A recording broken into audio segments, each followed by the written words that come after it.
Oi, gente! Tudo bem com vocês? Sejam muito bem-vindos!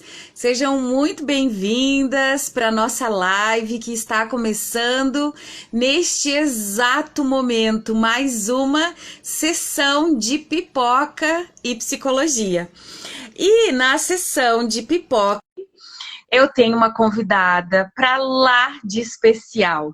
Uma amiga muito querida, psicóloga Adeliane. Seja muito bem-vinda, minha amiga. Obrigada. Tá Tudo dando para bem? ouvir bem? Tô conseguindo te ouvir bem, tô conseguindo te ver muito bem. Tudo Ai, que certo. bom. E você também? Consegue me ver? Também.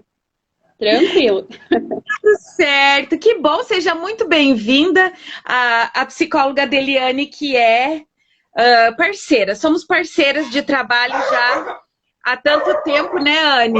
E acho que Verdade. no Instagram é a primeira vez, mas todos os outros tipos de vídeo, né, já, especial do mês da mulher, especial de carnaval, vários outros vídeos. A Deliane é super parceira do Instituto Ampliar, né, Anne? Verdade. Alguns vídeos a gente já fez juntos, né? Primeira vez no Instagram, né? Se cair aqui, eu tô colocando as coisas tudo bem colocadinhas aqui, mas acho que vai dar certo. Tudo certo, tudo certo. E esse filme que a gente vai analisar agora é muito interessante, né? Então, quando a gente olha com esse. Fala, mas é um filme infantil, é uma animação. Como assim pensar numa questão psicológica? O que que isso tem a ver? Mas quando a gente para ver, principalmente a personagem que nós vamos analisar aqui, que é a Mamãe Gothel, nós vemos, na verdade, uma figura muito sinistra. E uma das personagens, de repente, assim como a madrasta da Branca de Neve e outras bruxas e figuras dos contos de fadas, que apresentam essa periculosidade justamente por termos isso muito no cotidiano e na vida do dia a dia, não é verdade, Anne? Verdade, né? Até, se não me engano, né? Eu acho que passou semana passada, né? Na televisão. E aí foi interessante observar, né? Com outro olhar a respeito dessa personagem, né? A função que ela exerce no filme. É, nossa. Então, quando nós percebemos aqui no caso essa mãe adotiva da Rapunzel, por que que ela é dita como mãe, como uma figura narcísica, narcisista, né? Mas de uma maneira mais comum nós até podemos pensar nesse relacionamento tóxico que era para a própria Rapunzel. Exato, né? Então a gente fala, né? Famílias tóxicas, né? Ou estilos parentais que não são saudáveis, né? Uma das questões que a gente começa a observar no filme é a questão da não validação das queixas que a Rapunzel faz, né? Então a gente Isso. percebe durante o filme que ela faz algumas queixas, né? Coisas que ela gostaria de estar fazendo, e essa mãe, ela não valida essas queixas, bem pelo contrário, ela diminui essas queixas, né? Trazendo questões assim, rebaixando, né? Rebaixando as queixas dela a nada, né?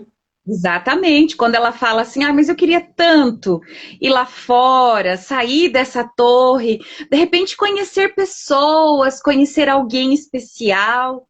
E aí ela diz o quê? Você querer conhecer? Mas você é tão sem graça, ninguém ia querer conhecer você. Ninguém, né? Exatamente nessa sensação de não validação de tudo que ela estava vivendo.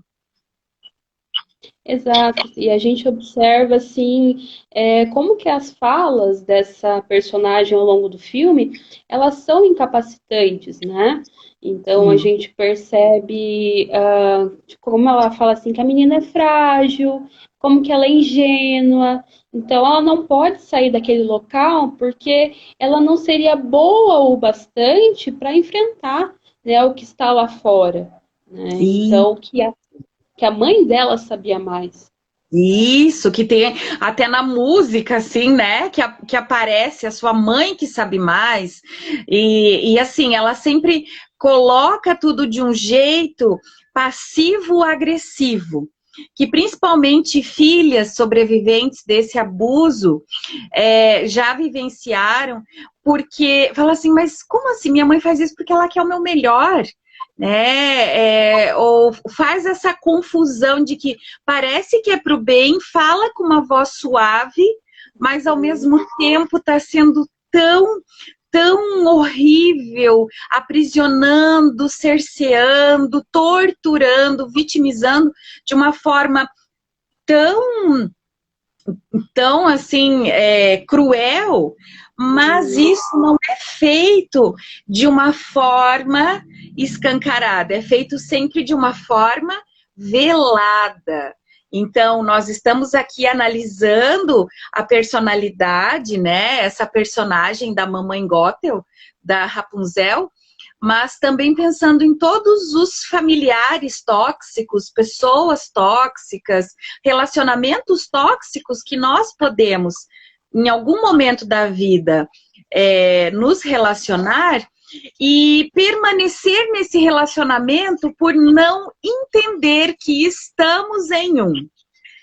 Não é, Anne? De repente, você também como psicóloga, há tantos anos trabalhando com a população, percebe justamente que as vítimas, elas não têm esse conhecimento de que são vítimas.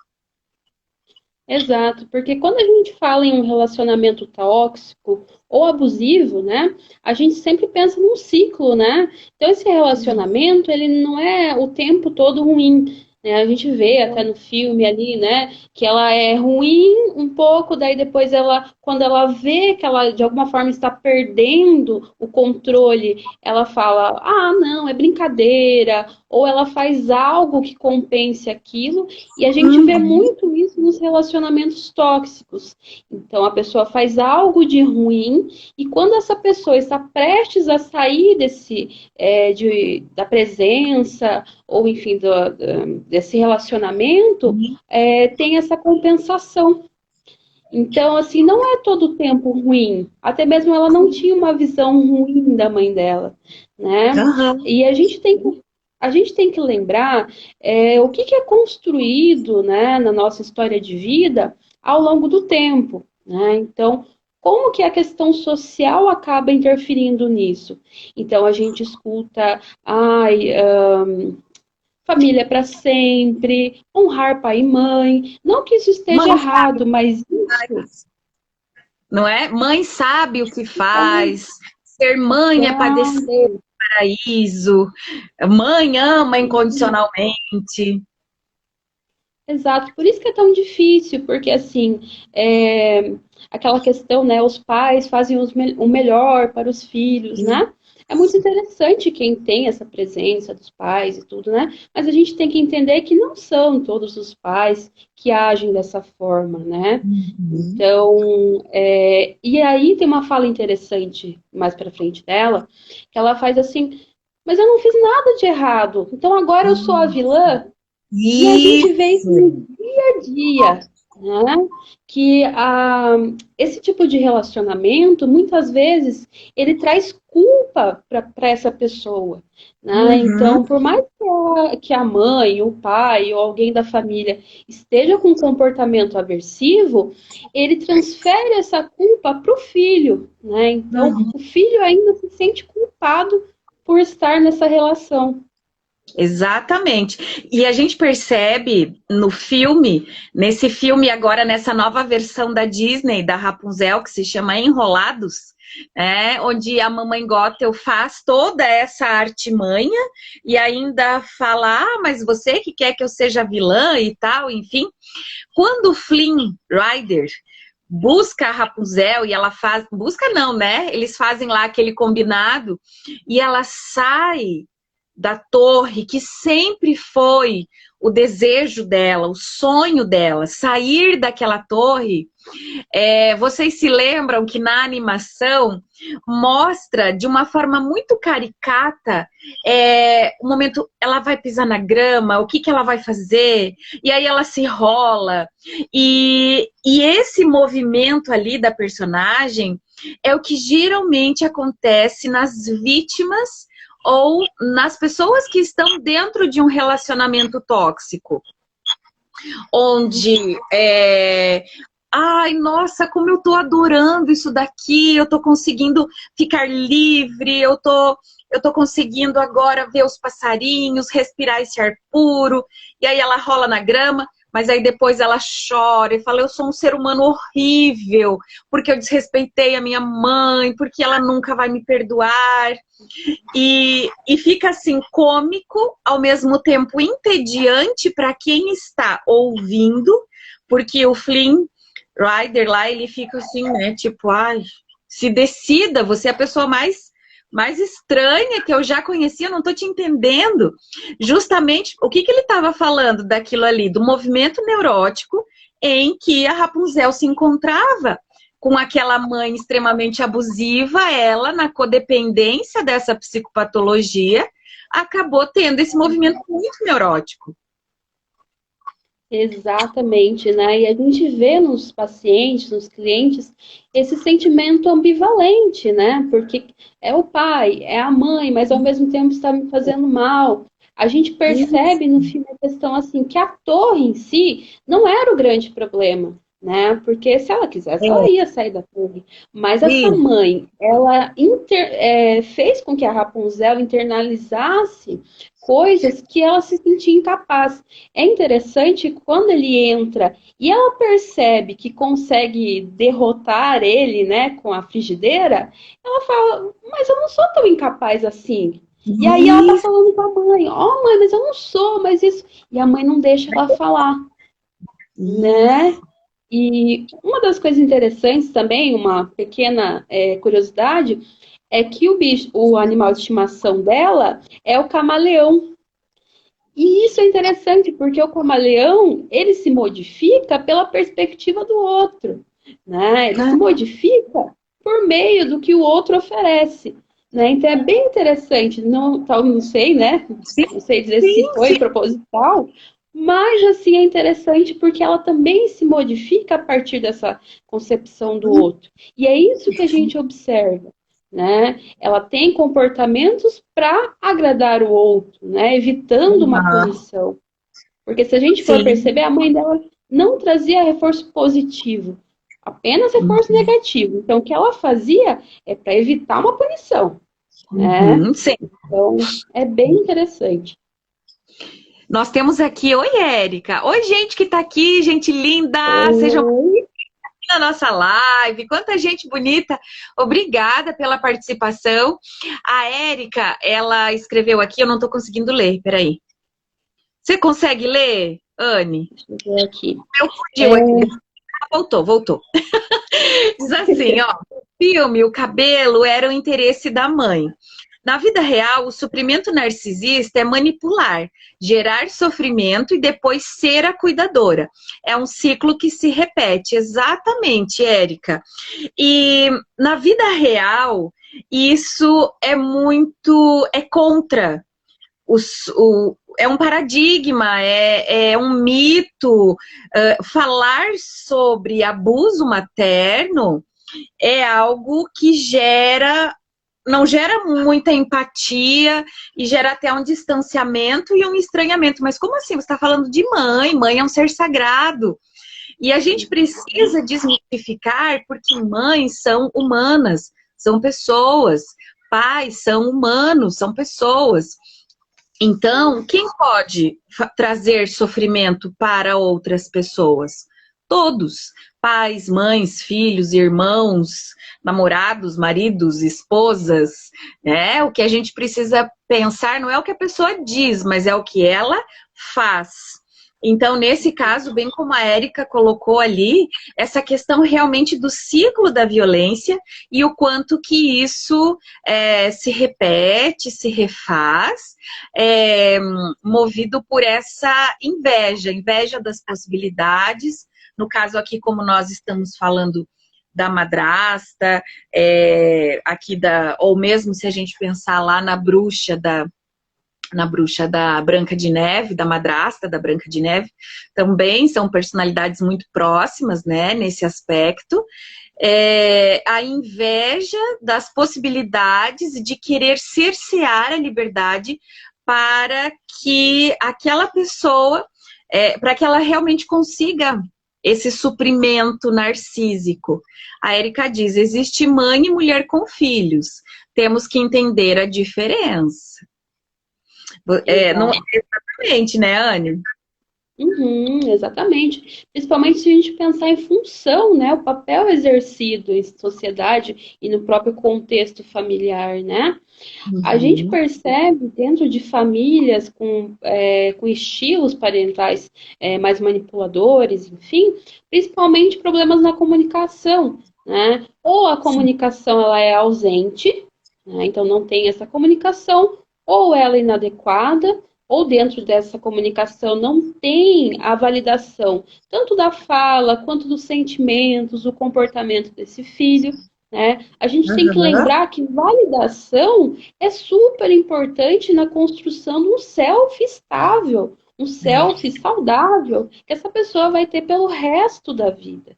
Conseguir elaborar uma regularização emocional, né? A gente conseguir ter um manejo satisfatório dessas relações afetivas, porque tudo isso vai acabar influenciando mais para frente.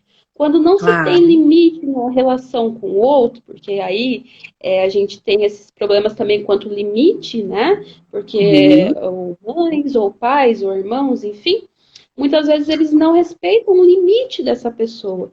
Então, se a gente tem como modelo, né, a relação com o nosso pai, com a nossa mãe, com nossos irmãos, né, a gente vai utilizar esses modelos de relações nas relações futuras.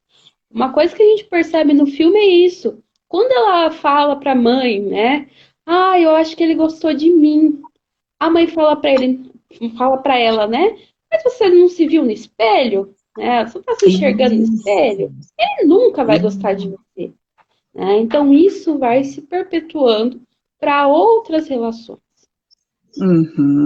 Exatamente. Então, isso é muito duro, até porque vem de uma forma, aquilo que a gente falou no início, de uma forma velada e que vai... Por que a Rapunzel não saía da torre? Não é, se for ver, não é nem a questão dela não conseguir sair dali do ambiente físico, mas o que muitos sobreviventes ou muitas pessoas que são vítimas desses relacionamentos e não se percebem ou não saem dessa situação, o que a gente vai chamar também de síndrome de Estocolmo, quando eu acabo até defendendo esse agressor, essa agressora, por acreditar que o que a pessoa faz para mim é o melhor. Então, eu não tenho condições de sair de um espaço ou de viver sem essa pessoa que me faz mal. Eu quero voar, mas eu não consigo ficar longe de quem me corta as asas. Né? Então, nesse caso também, se a gente perceber no início do filme, começa o filme contando assim, daí tem o Pascal e a Rapunzel, o Pascal, aquele bichinho, brincando de se esconder. E aí ela falou, 20 para mim, 20-0 para mim, agora ganha quem chegar a 40. Daí ele faz assim a carinha, né? Fala, meu Deus, eu não aguento mais essa vida entediante de ficar preso aqui nesse lugar. E aí ela fala, você tem uma ideia melhor? E aí ele aponta assim, né, com a linguinha para, vamos descer, olha, tem um mundo inteiro aqui fora. E ela fala, não, isso não é possível, mas veja bem, não é tão ruim aqui, porque a gente tem um monte de coisas legais. e aí ela canta a musiquinha dela lá, e ao mesmo tempo, conforme ela fala que vai fazendo todas as coisas, ela cansa de sempre fazer a mesma coisa e não poder viver uma vida plena, uma vida a partir das escolhas que ela pode fazer, de uma percepção diferente. Exato, né? E a gente percebe bastante coisas, assim, quanto à manipulação emocional, né? Então, Hum. como que as pessoas, elas acabam nesse ciclo, né?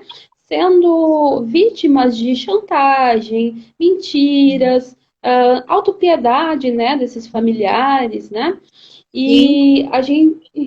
E acaba tendo que agradar sobre essa pena de retirada de afeto. Então, o amor, ele é condicionado ao comportamento dessa pessoa. Então, por exemplo, o afeto ali no filme, ele está condicionado puramente para o cabelo. Se a gente for prestar atenção, ela não tem um comportamento afetivo ao restante, né, da personagem, mas é puramente ao cabelo, né? E a gente percebe isso. Nas famílias também, distanciamento emocional. Então, às vezes, famílias que não conseguem desenvolver comportamentos afetivos, um abraço, um carinho, uma palavra, né? Então, às vezes, os pais, mas não falta nada, não falta comida, não falta roupa, mas falta o afeto.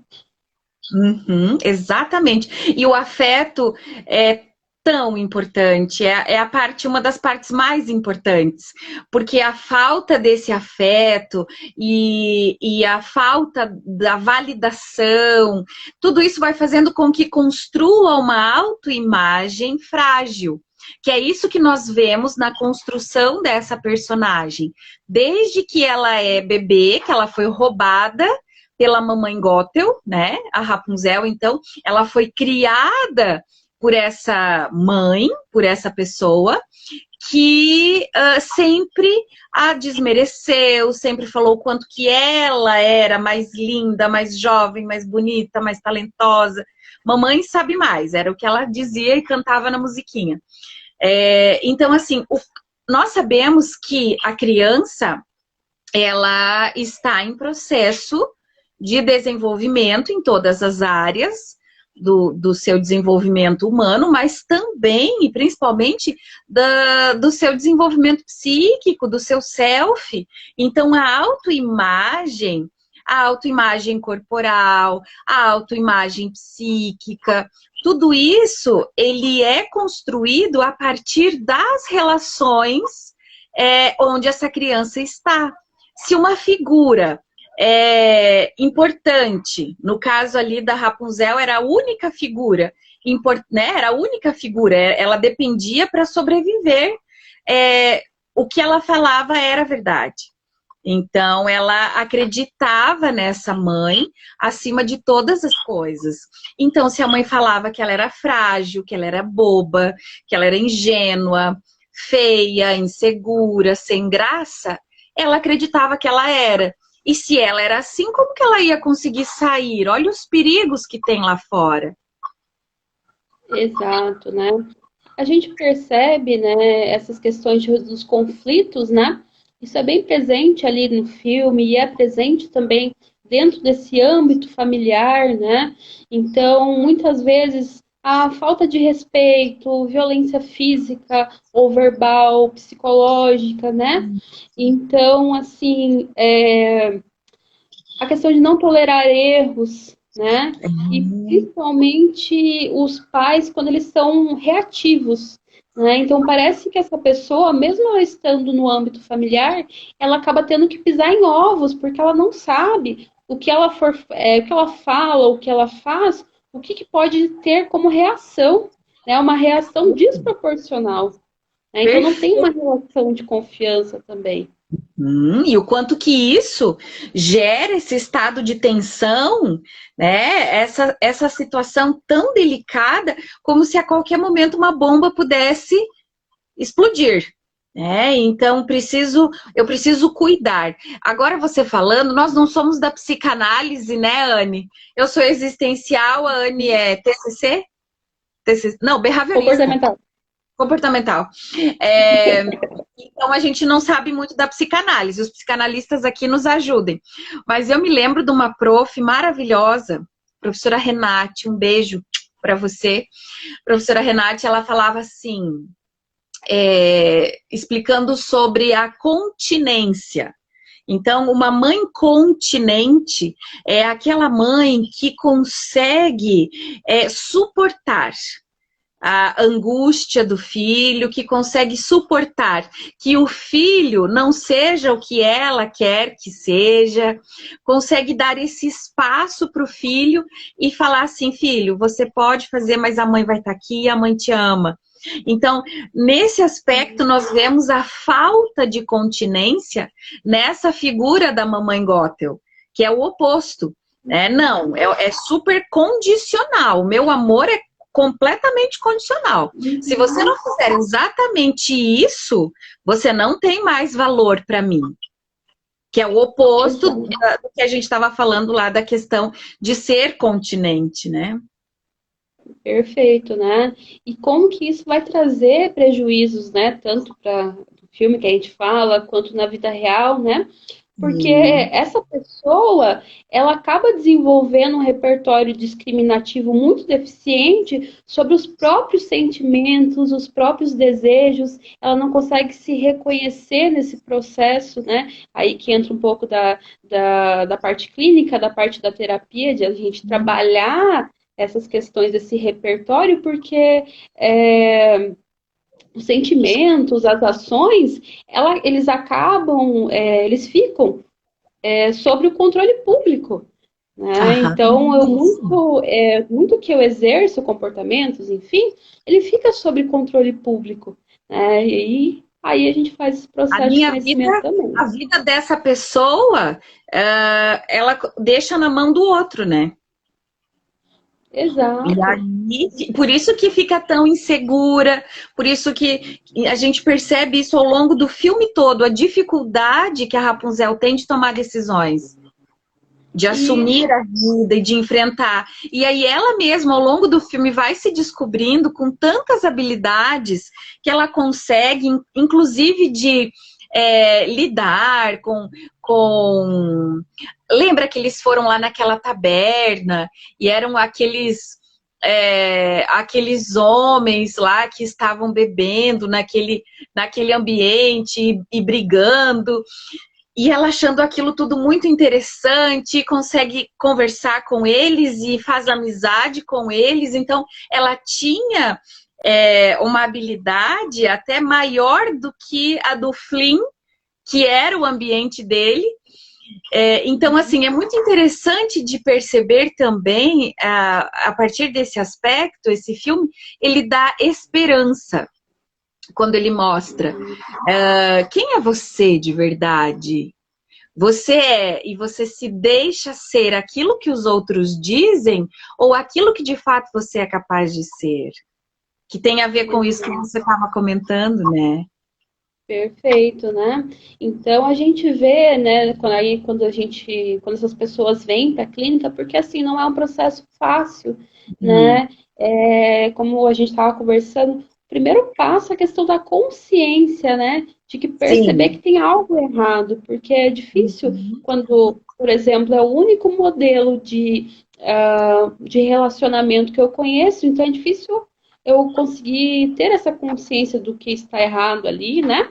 E aí tem a questão do social, que traz essa questão de não, é seu pai, é sua mãe, você tem que tolerar, né? Mas a gente acaba percebendo algumas questões, né?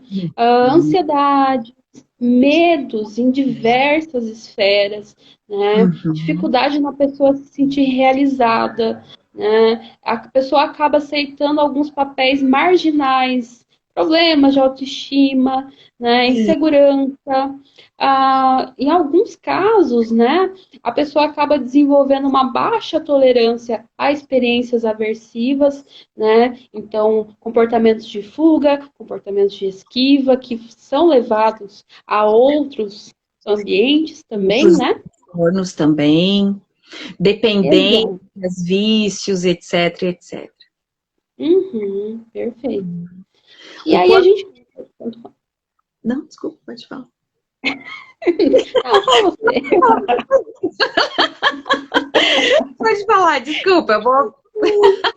Não, imagina. E aí, e aí a gente fica pensando, né? O que, que pode ser feito a respeito disso, né? Se ao longo da vida essa pessoa ela não teve um processo de validação, né? Alguém que validasse a sua fala, seus sentimentos, talvez na terapia, né? Talvez não, na terapia esse processo pode ser realizado para a pessoa conseguir Isso. entender melhor o que está acontecendo, né? Exatamente. Por isso que é muito legal, e até a intenção aqui dessa nossa live, né, Anne? A gente discutir, trazer à tona algumas questões que são tabu, a gente sabe que é tabu na nossa sociedade, mas que nós precisamos refletir, nós precisamos discutir, que é o dia a dia do trabalho dos profissionais da saúde mental, mas que nós precisamos desse processo de psicoeducação para que a gente também reflita, amplie a nossa capacidade crítica, a nossa consciência e, ok, eu estou assistindo, é uma animação, é um desenho animado, mas olha o que está nos ensinando. Olha o que a gente pode aprender, as lições, o que está aí nessa trama que vai fazer muito sentido. Ó, temos colega aqui falando, essa pauta ela é muito necessária, muito. Quando nós pensamos nisso, eu até trouxe aqui um livro, gente, para filhas sobreviventes de abuso narcisista. Tem um livro da Michelle Engelk, não sei falar se é bem assim o sobrenome dela, Prisioneiras do Espelho. Então, se você tem interesse nessa temática, se despertou alguma angústia ou alguma situação aí dentro de você que está assistindo esse vídeo, ou ainda se você quer pesquisar mais sobre, indicamos, né, Anne, esse livro ele é ótimo, até porque ele vai falar exatamente dessas relações que a vida não é conto de fadas o tempo todo com os finais felizes. A vida pode sim ser esse conto de fada a partir do momento que a gente olha que tem tristeza, que tem sofrimento, que tá tudo junto ali, né? É dor, sofrimento, alegria, satisfação, mas a vida da gente são todos esses afetos e situações misturadas. Perfeito, né? E é necessário a gente falar sobre esse assunto, porque o que a gente percebe em clínica é que muitas vezes as pessoas se sentem culpadas por se sentirem dessa forma, né? Então, eu vejo na televisão comercial de margarina de uma família feliz, mas eu não consigo enxergar isso na minha própria família.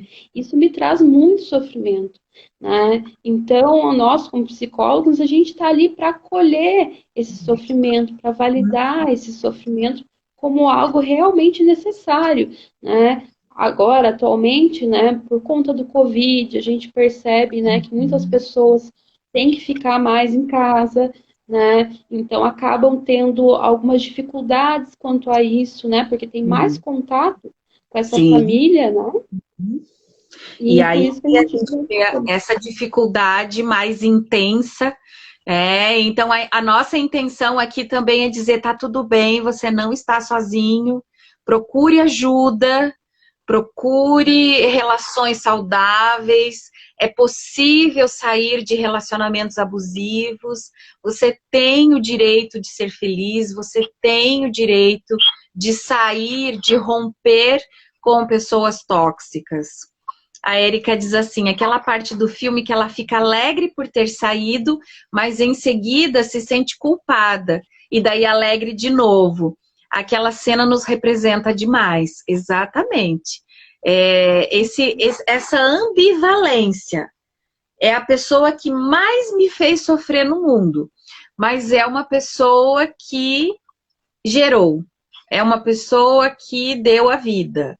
né? Então, aí tem o sentimento de muita raiva, de algumas situações de indiferença, mas também de gratidão pela vida. Então, como que é isso, gente? É assim, é tudo misturado, né? Muitas vezes, mesmo nos contos de fadas, nós temos a questão, uma ética muito maniqueísta, é bom e mal. A pessoa ou é totalmente ruim ou é totalmente boa. E não é assim. Não, os relacionamentos não são assim. E nos confundem e nos deixam instáveis. Então, precisamos lidar com essa vulnerabilidade também, né, Anne? Exato, a gente tem, né, ali questões internas, né, da personagem, internas, nossas, né, ambivalentes, e a gente tem a questão do outro, né, como que a fala do outro acaba interferindo no nosso comportamento, né, porque ali, quando ela encontra a menina, né, que a menina está feliz, né, ela fala assim, nossa, mas como que você me encontrou? E ela fala, ah, eu vim pelo cheiro de traição, né? Então, Isso. de novo, ela fica triste novamente. Horrível, né? Acabou o clima. Fala, nossa, Exato. me sinto culpada de estar feliz. Exato. Ai, E a gente percebe isso em relacionamentos tóxicos, né? Quando a pessoa começa a ter algum tipo de felicidade ou consegue ter algo, né, uma conquista, um emprego, por exemplo, né? Ah, eu comecei a isso. trabalhar em tal lugar, nossa, estou super feliz. Ah, mas lá não nem é um emprego tão bom. Ah, você poderia ser melhor. Ou, né, sempre trazendo essa questão de rebaixar a conquista do outro, rebaixar a felicidade do outro, né? A gente percebe bastante. Isso, gente, isso não é legal. A gente não precisa disso. Fique perto de pessoas que façam você se sentir bem. Fiquem perto de pessoas que validem os teus sentimentos, validem as suas vitórias. A gente sabe que se relacionar não é fácil, que tem dias que a gente não tá bem, que tem dias é assim mesmo, né? E também não é tudo colorido. Mas o que a gente está falando aqui é de coisas muito sérias. E um relacionamento não precisa ser assim, né? Ninguém merece viver algo assim. E se você que está assistindo esse vídeo precisa de ajuda, estamos aí, né? Procure um profissional da saúde mental. Vocês sabem aqui os nossos contatos, entre em contato.